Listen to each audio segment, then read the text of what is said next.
si es tan amable. Ahí está, ¿se ve la pantalla? Sí. Listo. Bien, vamos a calcular un poquito, entonces vamos a hacer un poquito de cuenta. Vamos a suponer, o vamos a hacer una comparación, ¿qué pasaría si solo hubiera madera? ¿Qué cuenta tendría que plantear para saber cuánto calor se iría en una hora si solo hubiera madera? Yo lo que conozco es que esto se calcula así. ¿No? ¿Sí? ¿Hola? ¿Se escucha algo? Sí, sí. Sí. Ok, ok. Bien. Si solo fuera madera, entonces, si solo fuera madera, vamos a la tabla a buscar las conductividades de las cosas. Madera, madera, madera, madera, madera. Y eso que la madera es bastante aislante. No estoy encontrándola. Yo le digo, profe, ¿de roble o de pino? De pino, dijo que era. 0,12. ¿Qué? Joule, metro segundo y grados Celsius, no sé, todo eso. 0,12 joule por metro o dividido metro No, dividido, sí. por Metro. segundo por grado Grados Celsius. Celsius. 0,12 joule por metro segundo grado Celsius. Entonces, fíjense que está en metros la cosa. Entonces, esto tendría que estar en metros y esto tendría que estar en metros cuadrados, si no, no me va a dar. Bien, cambiamos, reemplazamos, vemos a ver cuánta calor se pierde. ¿Cuánta calor? Dije, estoy de 10, ¿eh? Calor dividido tiempo es igual a 0,12 joules metro segundo Celsius por el área. ¿Cómo se calcula el área de un rectángulo? Base por altura. 5 por 3 metros cuadrados. 5 por 3, 5 metros por 3 metros. ¿La diferencia de temperatura cuánto es? 12 grados. 12 grados, ¿no? Entre el frío y el calor, entre la parte caliente y la parte fría, 12 grados. Y la distancia, la L, acuérdense que a pesar de que sea longitud, era la longitud del material que estaba conduciendo. En este caso es el espesor, sería la longitud. ¿Cuánto era la longitud? De la madera sola era 2 centímetros, ¿era la longitud de madera? Sí. 2 centímetros no lo puedo poner como 2 centímetros. Yo lo que quiero es los metros. Metro. Yo sé que 100 centímetros son 1 metro. Entonces 2 centímetros, 0,02. 2 metros. Es importante el tema de las unidades, que todo esté con la misma unidad. Bien, acá puedo deshacerme de una. Acá puedo deshacerme de otra. Acá puedo deshacerme de otra. Todo este Profe, resultado, sí, yo tengo una duda. dale. ¿A los grados, a la temperatura sola hay que dividirle la longitud o a todo? A la temperatura sola hay que dividir la longitud. No, se divide a todo porque esto es en una división. La división no importa si lo haces a uno o a otro. Es como decir, Ah, bueno. si vos decís Estamos mal con matemáticas, perdón. cada 2 quintos por 5 por 6, es lo mismo que decir 2 por 5 por 6 dividido todo. Es lo mismo. Ay, gracias. Y vos acá podrías cancelar esto, ¿no? Sí, bueno. Y acá también es exactamente lo mismo, no te preocupes. No, no te preocupes, justamente yo sé que matemática cuesta un montón. Así que por eso hacemos estas cuentas y si se equivocan en las cuentas no pasa nada. Lo importante es más o menos entender esto, que acordarse, entender que la longitud es el espesor y no poner el largo de la chapa, por ejemplo, ¿no? Ese tipo de cosas, ¿no? No cuánto da. Bien, esto da 12 por 12 1080. por 15 dividido 0.02. 1080, ok, escribo 1080. Y me quedan solo los joules y los segundos. Esto sería la potencia que se pierde. Es un montón, ¿eh? Es un montón. Si solo tenemos un techo de madera, perdemos 1080 joules por segundo. ¿Qué quiere decir? En una hora, ¿cuánto calor vamos a perder? Hay que multiplicar por 3600 segundos. Exactamente, sí, en un segundo. Esto se puede hacer de la forma elegante, ¿se acuerdan? ¿No? La forma elegante era decir potencia es igual a Q sobre T. Entonces uno agarra y dice 1080 joule por segundo es igual a el calor dividido 3600 segundos, que es una hora. O si no, se puede hacer con la 3 simple. Si en un segundo se pierde en 1080, ¿cuánto se pierde en 3600? De todas maneras, es una multiplicación. Son más de, o sea, 3.888.000. En una hora. Sí, Sí, un imagínate montón. la cantidad de gas que gastás. De hecho, no sé si saben, más o menos un caloventor, qué cantidad de energía consume. Un caloventor, ¿saben más o menos de cuántos watts son los caloventores? Sí, 750, por ahí. Cuando lo pones bajito. 500. Y si lo pones al taco que te quema los... No, esas son las Ecosol, los paneles calefactores. Ah, Son yo tengo ese, no sé. Los caloventores son unos que te retían los enchufes en una época. Unos cosas chiquititos que son como ventiladores que tiran calor. Y Ah, consumen no 2000 sé. watts, 1250 watts. Tienen mucho consumo eléctrico, pero es para calentar un ratito y después apagar. No lo puedes tener prendido todo el día, porque te come viva la factura de luz. Bueno, imagínense en este techo, que igual 5 metros por 3 metros es una habitación, si solo tuviera una división de madera, gastaría 1000 watts, está yéndose por la ventana. Son 1000 watts de calor que se están yendo por el techo, perdón, no por la ventana. La ventana es porque había otro ejercicio que era... Acá habría 1000 watts que se van. O sea que vos tendrías que, si tenés una estufa de 1000 watts, todo el calor se va por ahí. Si vos querés mantener la temperatura de 20 grados, imagínense, si querés tener una temperatura un poco más alta que 20, necesitas más de 1000 watts. Tenés que tener más de 1000 watts porque se va a ir el calor. O si quisieras, si tenés una habitación más grande, ¿no? De 5x3. Tenés un living con 1000 watts, no te alcanza para mantener 20 grados, tenés que tener más consumo de energía. Por eso es justamente que es tan importante esto. Y no solamente por el término ecológico, también porque después viene la factura de luz o la factura de gas y es muy costosa. Bueno, la diferencia, acá igual no lo vamos a hacer al problema real, pero vamos a pensar o vamos a suponer qué pasaría con la lana de vidrio. Vamos a suponer solo la lana de vidrio, no le demos bola a la madera. Vamos a pensar solo en la lana de vidrio. La lana de vidrio era parecida, esta parte es la madera, vamos a imaginarnos que solo hay lana de vidrio. La lana de vidrio era parecida, pero lo que cambia es el calor, ¿no? Tiene también 5 metros por 3 metros. También vamos a imaginarnos que queremos que haya 12 grados de diferencia, en realidad no va a ser este el caso, pero vamos a imaginarnos 12 grados de diferencia. La longitud de la lana de vidrio es 6 centímetros. ¿Y cuánto es la conductividad térmica de la lana de vidrio, según la tablita? A ver, ya le digo. Hasta que no encuentre. Yo la tengo. Acá la encontré. Oh, 0,042. Lo que no sé es la unidad.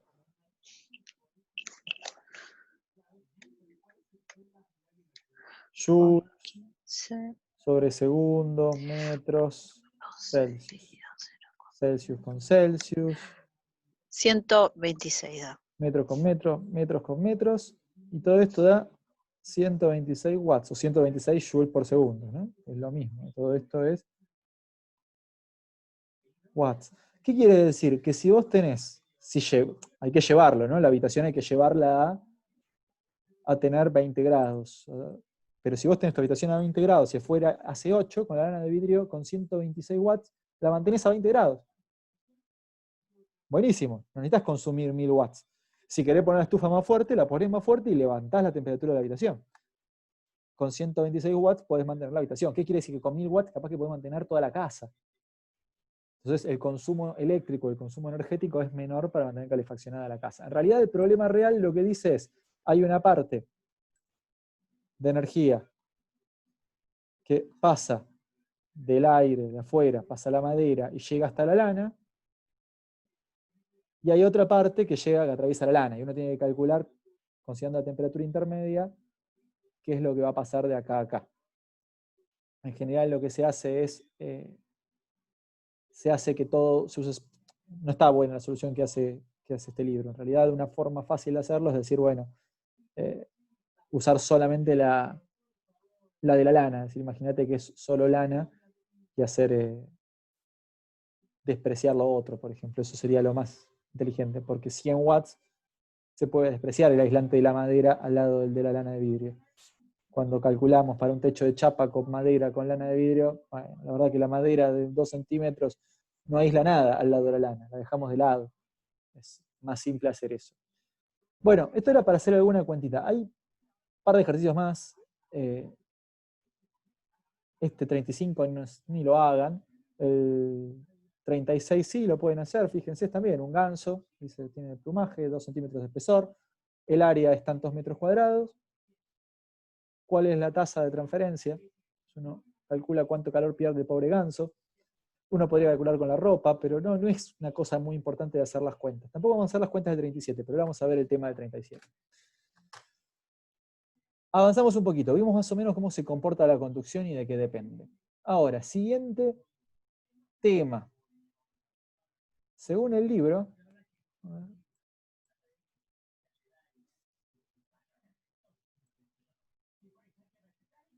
seguimos después del aislamiento térmico y venimos a la convección. Y tiene este dibujito que a mí me encanta de la convección. Fíjense en el dibujo que teníamos acá arriba. La convección. ¿Dónde están las manos? Están arriba las manos. No están al costado. Acá el calor llega por radiación. Acá llega por convección. ¿Escucharon hablar de los hornos de convección? No. Sí. Algunos sí, José no. No, sí, no. Bueno. Los hornos de convección son unos hornos que tienen ventiladores adentro. Porque la idea es que van a llevar el calor a través del aire caliente. La convección se va a dar, para nosotros se va a dar solo en fluidos. Así como habíamos hablado de la conducción acá, que se llevaba el calor por la vibración que se transmitía de molécula a molécula, en los fluidos lo que va a pasar es que los fluidos tienen una cosa que se llama densidad.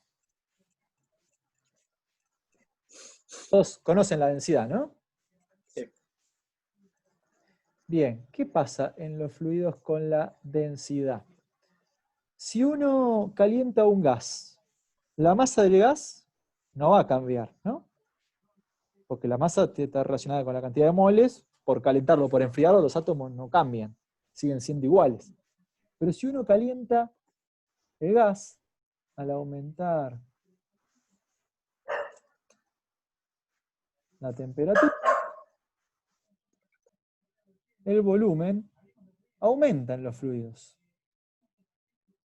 Se empiezan a mover más, moléculas de agua, de aire, de lo que sea, empiezan a moverse más, chocan y ocupan un volumen mayor. ¿Qué pasa si lo de abajo crece? ¿Qué pasa con esto, con la densidad? ¿Disminuye? Aumenta. Si lo de abajo es más grande, y esto, Disminuye. esto queda más chico, ¿no? Esto vale 2, si esto vale 2, esto vale 1. Si esto vale 2, esto vale 4, esto vale un medio. Si esto vale 2, esto vale 6, esto vale un tercio. A medida que va creciendo el volumen, se achica la densidad. Ahora, la densidad tiene que ver con la flotación. ¿Qué cuerpos flotan sobre otros? Los que son menos densos. Menos densos, eso. Los que son menos densos flotan. Entonces, ¿qué va a pasar con el aire caliente? El aire caliente sube, es menos denso. Los fluidos más calientes son menos densos y suben sobre el fluido frío. Flotan sobre el fluido frío. Lo que pasa, no sé si tienen la calefacción prendida en casa, hoy está lindo, no hace mucho frío, pero en general, si levantan la mano y van cerca del techo, van a ver que está más caliente arriba que abajo. El calor sube, pero no es que el calor sube, porque el calor es energía, no es que la energía sube. Se va el calor, te dicen, ¿viste? No dejes abierta la ventana que se escapa el calor. Bueno, se escapa el calor, sí, se escapa el calor, lo que se escapa en realidad es el aire caliente que se va. Se escapa el aire caliente, se escapa, porque no hay conducción, lo que se escapa es aire, aire ya estaba calentado. A mí lo que me pasa en mi casa es que mi mamá prende la estufa abajo y se calienta más arriba que abajo. Claro, bueno, es que es genial dormir en cucheta para esto, es ideal. Y así como en verano es horrible, porque en verano capaz que está fresco abajo, prendés un ventilador, la gente está más o menos feliz, y yo dormía en cucheta en una época y era terrible, porque arriba hacía un calor, bajaba del colchón y dormía en el piso cuando era verano. No podía vivir, no podía respirar arriba de la cucheta. Y ni hablar si tenés un techo de chapa, por ejemplo, imagínate, se calienta y el calor queda arriba. Entonces el aire caliente está más arriba de todo. Bueno, en fin, eso de que el calor sube no es el calor el que sube, el aire caliente va a subir. Y pasa lo mismo con los fluidos, con el agua, por ejemplo. Esto está Es también difícil de calcular, parece que depende de cada sustancia. Y también, entre otras cosas, bueno, esto por ejemplo acá hay un ejemplo más natural también, los vientos y las corrientes, se generan corrientes de aire con esto, ¿no? Como habíamos hablado en un momento, el agua es difícil de calentar y es difícil de enfriar porque tiene un calor específico grande. Tiene alta inercia térmica. Entonces, durante el día se calienta todo. Se calienta el agua y se calienta la tierra, pero la tierra se calienta más que el agua. Más fácil, la arena en la playa está caliente y el agua no tanto, capaz que aumenta un par de grados. Entonces de noche, como el agua, ¿qué pasa con el aire? El aire acá está más caliente, sube.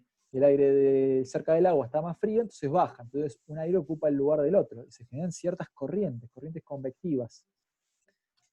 El agua más caliente de la Tierra, ¿qué pasa de noche? Ya no pega más el sol, la Tierra se enfría rápido porque tiene menos calor específico, menos inercia térmica, y la Tierra, el agua que quedó más caliente, entonces el aire sube, el aire que está cerca del agua, sube y ocupa el lugar, va hacia la Tierra, digamos, y el aire frío va a venir hacia el agua, y después se va a calentar y va a subir, y esto se dan ciclos de vientos que tienen que ver con las temperaturas.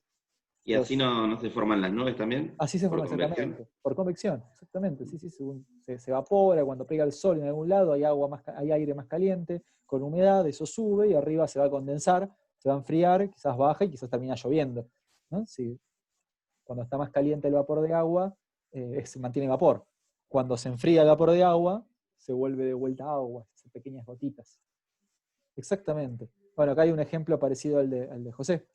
Lo que decía José, ¿no? Cómo se pueden acomodar o se diseñan los edificios para que el aire caliente se mueva y se aproveche lo mejor. Se toma aire por abajo, se calienta y se ponen las estufas y los radiadores abajo también, no arriba. ¿Por qué? Porque para que el calor pueda subir después.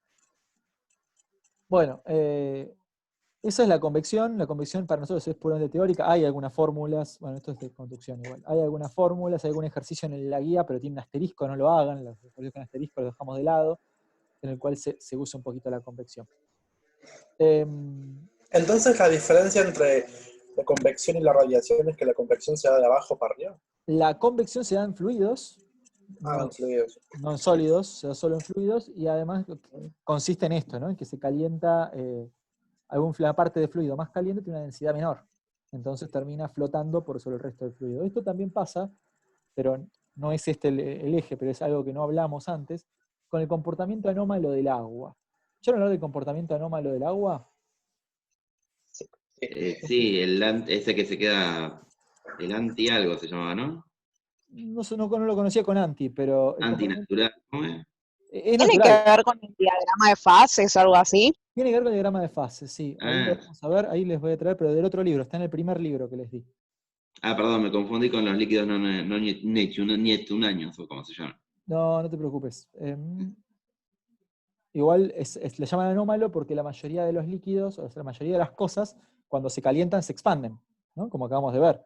Se calienta, crece el volumen, entonces ocupa más espacio, entonces flota por arriba. Y en el agua pasa algo rarísimo, anómalo justamente, que es que el agua no se expande a todas las temperaturas. Hay temperaturas a las que no se expande. A ver si acá encuentro el archivo.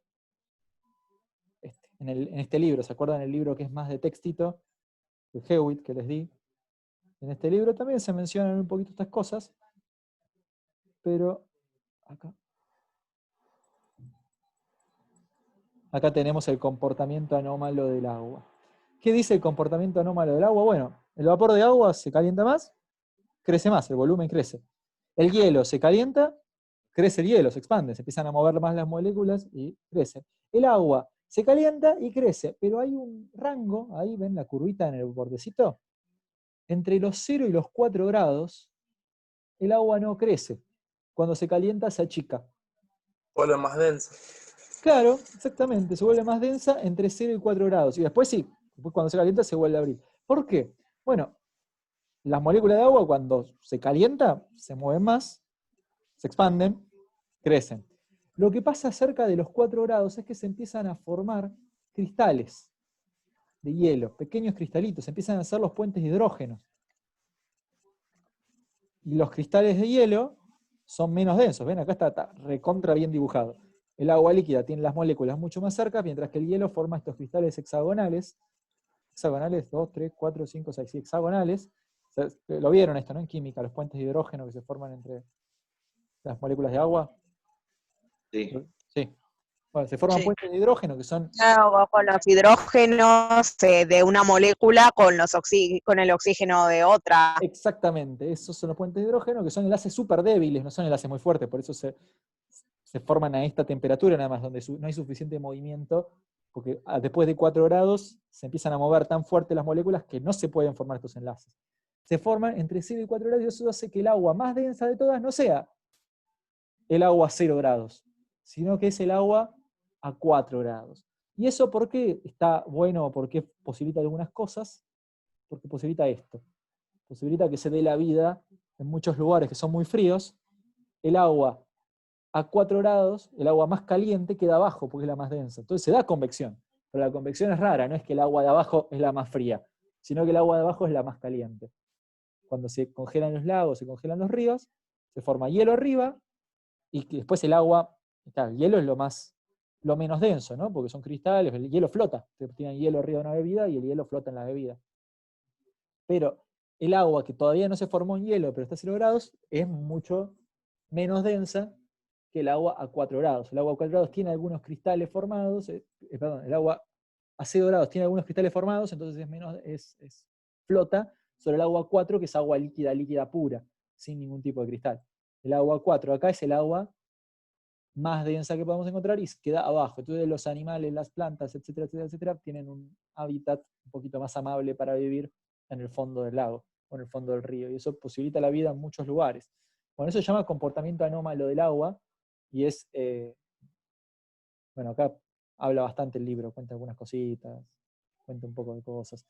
Es el comportamiento anómalo del agua y es una parte bastante importante entre todas las características que tiene el agua, ¿no? Solvente universal, enlaces, puentes de hidrógeno entre sus moléculas, enlace covalente entre el hidrógeno y el oxígeno, tiene un montón de propiedades químicas rarísimas, y una es este comportamiento anómalo, que es más una propiedad física que una propiedad química. Bien. Claro, en la guía de problemas había una pregunta así del agua. Ajá, exacto, sí, pues me encanta preguntarlo. Sería eso lo que vos dijiste recién, lo que pide la pregunta, entonces. Exactamente, exactamente. Sí, esto lo suelo tomar en parciales, como si no les voy a tomar teoría en el parcial, probablemente lo tomen en finales o cuando los que vayan a promocionar en sus parciales de promoción, que les va a faltar la teoría, porque nosotros vamos a hacer ejercicios nomás en esta etapa del año. Probablemente pregunte algo por el estilo, porque me encanta. Por eso está este libro, justamente, que explica bastante más linda la teoría. Y la cuenta de una manera bastante... Bueno, perdón, hay un ruido afuera, voy a cerrar la puerta a ver que no me llegue. Ya vengo.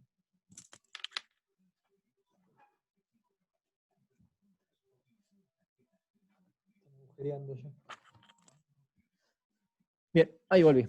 Bueno, nos falta el último mecanismo de transferencia de calor, que para mí es el más interesante de todos, el más complejo y el que vamos a ver más por arriba. Bien. El mecanismo es radiación, ¿no? Radiación. La radiación es bastante interesante al lado de otros mecanismos. ¿Por qué? Porque la radiación no necesita un medio, no se da a través de las moléculas. La radiación no necesita un medio. Para esto voy a tener que meterme un poquito más. Yo después les voy a dar un poquito más de teoría, no ahora, pero hay un capítulo.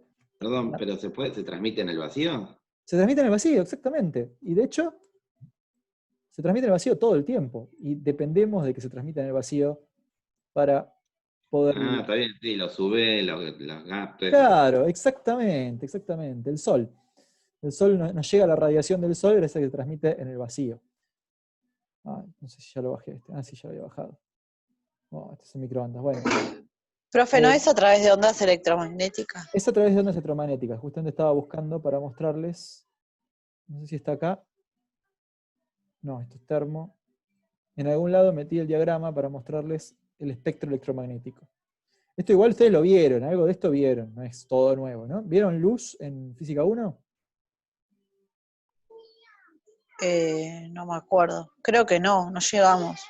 Bueno, entonces les cuento yo un poquito y quedará para leer un toque. A ver, vamos a clases. Está todo en la clase esta que les agregué el espectro electromagnético.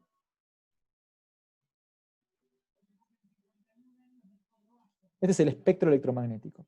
La luz son ondas. Ustedes no van a ver mucho de ondas, pero la luz son ondas. Pero parece que las ondas de radio, las ondas de teléfonos celulares, las ondas de microondas, son ondas que tienen la misma naturaleza que la de la luz. ¿Saben lo que es una onda? Una Lo vibración. deberíamos saber. Una vibración, bien, que... Porque todas las vibraciones no son ondas. Algunas vibraciones generan ondas, pero no todas. Es una vibración. Claro, una frecuencia y longitud de onda determinada. Sí, pero todas las vibraciones tienen frecuencia y no todas las vibraciones generan onda. Solo generan ondas las vibraciones que se propagan. Tiene que ser una vibración que se propague en el espacio.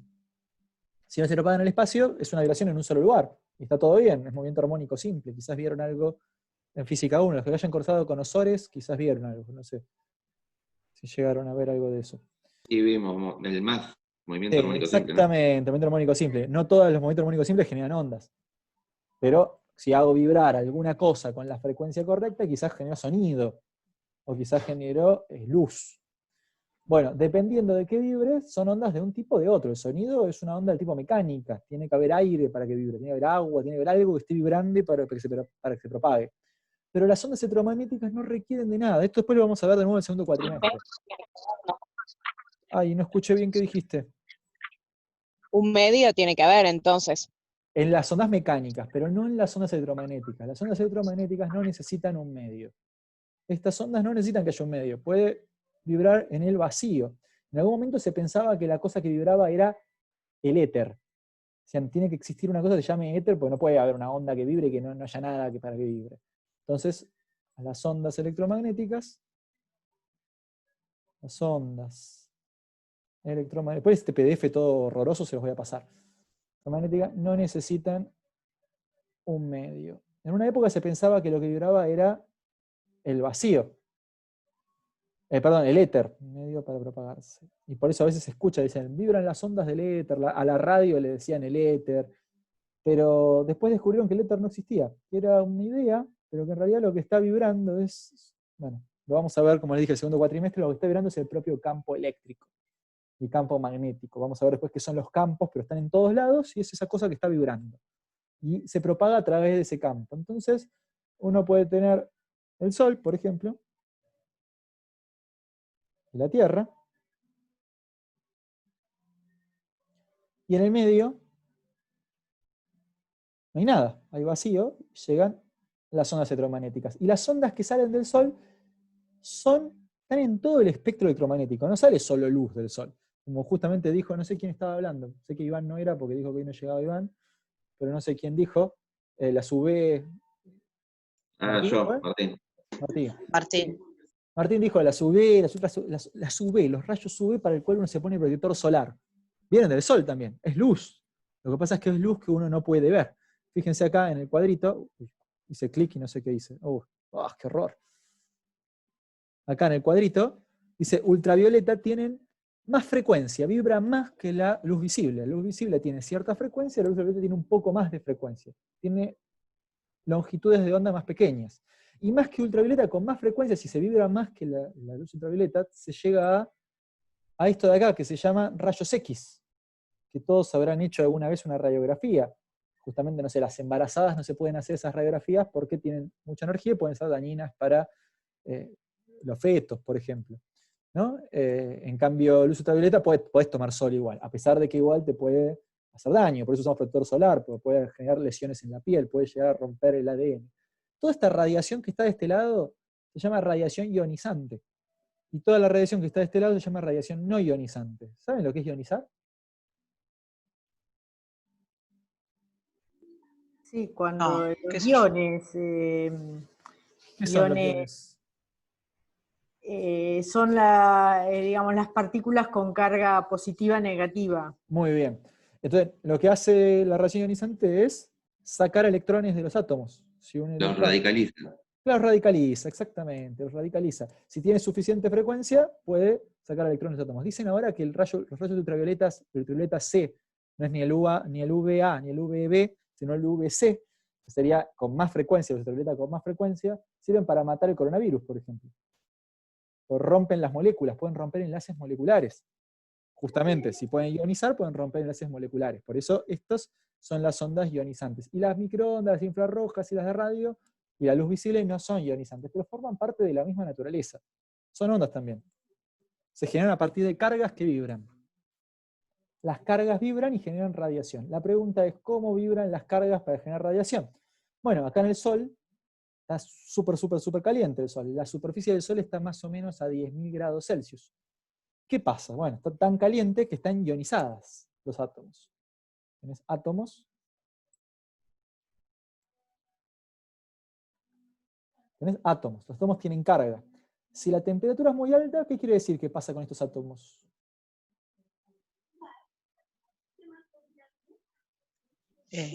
No se Pierden pueden algún romper electrón así. en el último nivel de energía. Bueno, también. ¿Y qué le pasa particularmente con el movimiento? ¿Qué significaba la temperatura? Vibran, Vibran. se mueven. Los átomos vibran. Son cargas. Mientras más temperatura,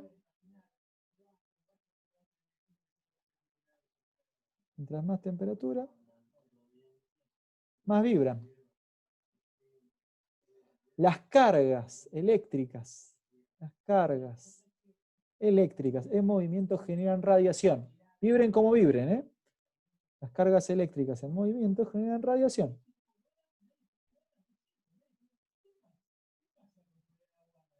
Generan radiación electromagnética, sea la carga que sea, ¿eh? Si ustedes agarran y cargan la lapicera con un papelito con el pelo y lo mueven, eso genera radiación electromagnética. Este no lo vamos a llegar a ver, pero el que quiero yo es, les voy a contar una cosita. Nos queda un poco tiempo, van a tener que conectarse probablemente 10 minutos más, así puedo terminar la idea, porque si no, no la voy a cerrar a la idea hoy, hasta las 1:30. Radio. Ondas de radio. Ese es el que quería yo. Ondas de radio.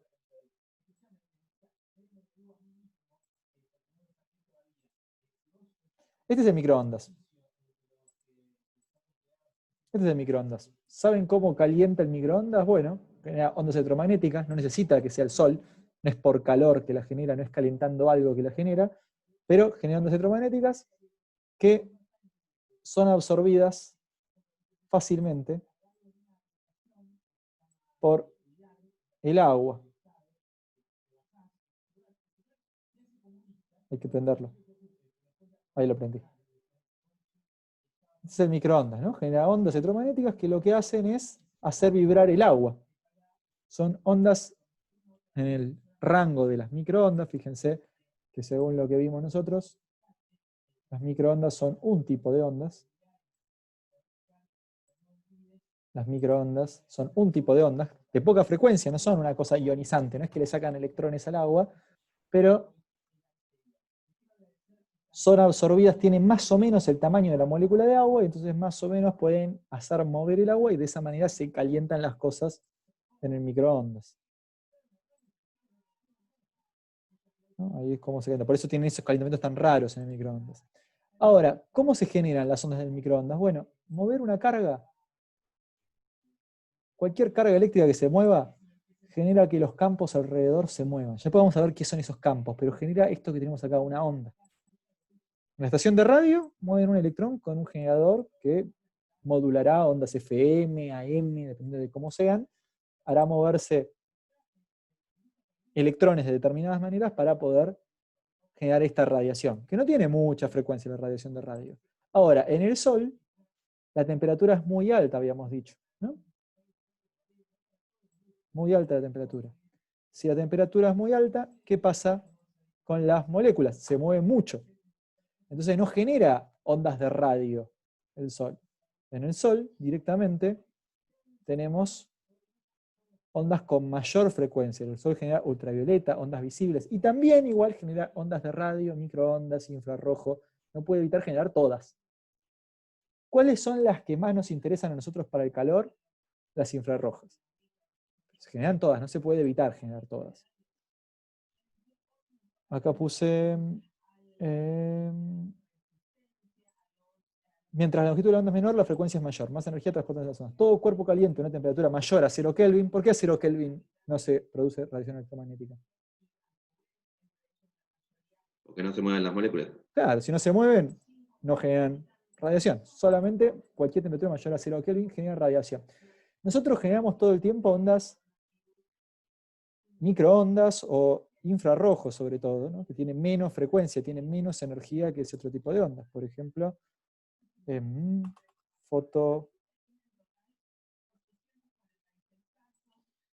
no, están en el libro están mejor. En el libro están esas imágenes y se ven bastante claras.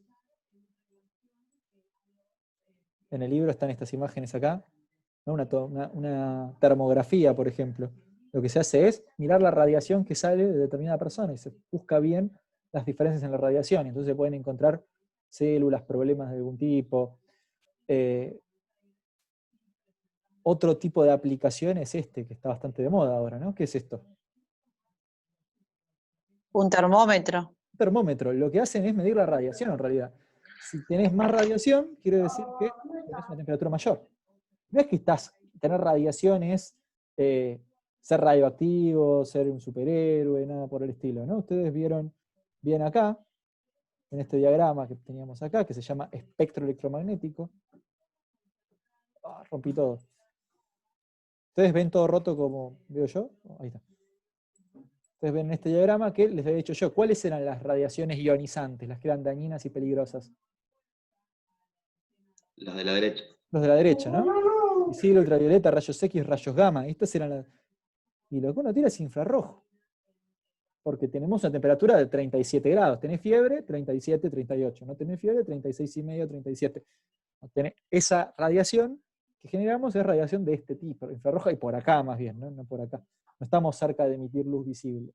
Pero sirve para, por ejemplo, conocer la temperatura de alguien. Si uno mide la cantidad de radiación que saca de la frente a alguien, puede calcular la temperatura sin contacto. Porque justamente... Profe, ¿eso se llama absorción por resonancia o algo así? Sí. ¿Lo leíste eso también en el libro? Sí, hice los deberes. Muy bien. Absorción por resonancia. Es un término súper elevado, ¿no? ¿Por qué absorción por resonancia? Porque está pasando lo que pasa acá. ¿Cuándo hay resonancia? Cuando las moléculas empiezan a moverse por la frecuencia de las ondas. Eso es la resonancia, empiezan a resonar. Las moléculas estaban quietas, pero esas ondas en particular, con esa frecuencia en particular, excitan a las moléculas y las hacen moverse. Se nos va a acabar la charla en menos de un minuto. No llegué a explicar varias cosas, pero me parece que si no la cortamos y la retomamos la clase que viene al principio para poder cerrar este tema. No vamos a dar cuenta de este tema, así que quédense tranquilos. Pero era hablar de estas cosas, de las ondas. Les voy a mandar un videito a YouTube para que vean sobre los espectros, así, videito de 6-7 minutos, lo que les mando a los chicos del secundario. Así la clase que viene terminamos de hablar de la radiación y está todo claro.